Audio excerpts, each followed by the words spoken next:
First day ಕಾಲೇಜ್ಗೆ ಹೋದಾಗ ನಾನು ಏನು ಪ್ಲ್ಯಾನ್ ಮಾಡಿದೆ ಅಂದರೆ, ಎಲ್ಲ ಸ್ಟೂಡೆಂಟ್ ಕೂತಿರೋ ನಾನು ಸೆಂಟ್ರ್ ಕೂತ್ಕೊಂಡ್ಬಿಟ್ಟಿದ್ದೆ.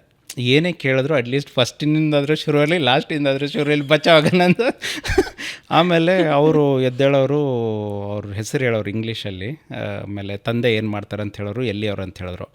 ನನಗದು ಅಷ್ಟೇ, ನನಗೆ ಫಾರ್ಮರ್ ಅಂತಲೂ ಬರ್ತಾಯಿರಲಿಲ್ಲ, ಅಗ್ರಿಕಲ್ಚರ್ ಅಂತಲೂ ಬರಲಿಲ್ಲ. ಸೊ ನಾನು ಏನಪ್ಪ ಹೇಳೋದು ಅಂತೇಳಿ ಪಕ್ಕದಲ್ಲಿ ಒಬ್ಬನಿಗೆ ಕೇಳಿದೆ, ನಮ್ಮ ತಂದೆ ರೈತ, ಏನು ಹೇಳಬೇಕು ಅಂತಂದು. ಸೊ ಅವರು ಫಾರ್ಮಿಂಗ್ ಆದರೂ ಹೇಳು, ಇಲ್ಲ ಅಗ್ರಿಕಲ್ಚರ್ ಅಂತ ಹೇಳೋದು. ನನ್ನ ಪಾಳೆ ಬಂತು, ನಾನು ಎದ್ದು ನಿಂತ್ಕೊಂಡು ಹೆಸರು ಹೇಳಿದೆ, ಮೈ ಫಾದರ್ ಅಗ್ರಿಕಲ್ಚರ್ ಅಂದ್ಬಿಟ್ಟು ಕೂತ್ಕೊಂಡ್ಬಿಟ್ಟೆ. ನಾನು ಊರು ಹೇಳಿಲ್ಲ, ಅದು ಏನು ಬರಲೂ ಇಲ್ಲ ತಲೆಗೆ. ಆಮೇಲೆ ಆಗ್ತಾ ದಿನಾಲು ಕ್ಲಾಸು ಶುರು ಆಯಿತು.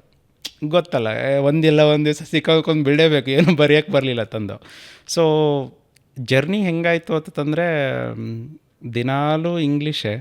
ಸೊ ಕನ್ನಡ ಅಂತೂ ಒಂದು ಪಾಯಿಂಟು ಇಲ್ಲ ಅಲ್ಲಿ. ನಾನು ಬೆಂಗಳೂರು ಬಂದ ಸಿಸ್ಟಮ್ ನೋಡಿದ್ದು ಅಲ್ಲೇ. ಅವ್ರು ಯಾರೋ ಕಂಪ್ಯೂಟರ್ ಲ್ಯಾಬ್ಗೆ ಹೋದರೆ ಕೆಳಗಡೆ ಕೈಯಾಕೆ ಆನ್ ಮಾಡೋರು, ಇದು ಎಲ್ಲ ಆನ್ ಮಾಡ್ತಾರಂತೂ ಗೊತ್ತಿಲ್ಲ ನಮ್ಗಳಿಗೆ. ಸೊ ಹಿಂಗಾಗಿ ಒಂದು ದಿವಸ ಆಲ್ಮೋಸ್ಟ್ ದಿನಾಲೂ ನನಗೆ ಹರ್ಟ್ ಆಗೋದು, ಯಾಕಂದರೆ ಅದು ಇಂಗ್ಲೀಷು ಬರೋಲ್ಲ, ಮಾತಾಡೋ ಕಮ್ಯುನಿಕೇಷನ್ ಪ್ರಾಬ್ಲಮ್ಮು, ಕನ್ನಡದವ್ರು ಕಡಿಮೆ, ಆಮೇಲೆ ಬೆಂಗಳೂರಲ್ಲಿ ಇಂಗ್ಲೀಷೇ ಮಾತಾಡೋರು ಎಲ್ಲರೂ ಕೂಡ. ಸೊ ಏನಪ್ಪ ಮಾಡೋದು ಅಂತೇಳಿ ಫೈನಲಾಗಿ ಒಬ್ಬ ನನ್ನ ಫ್ರೆಂಡ್ ಸಿಕ್ಬಿಟ್ಟು, ಕನ್ನಡದವನೇ.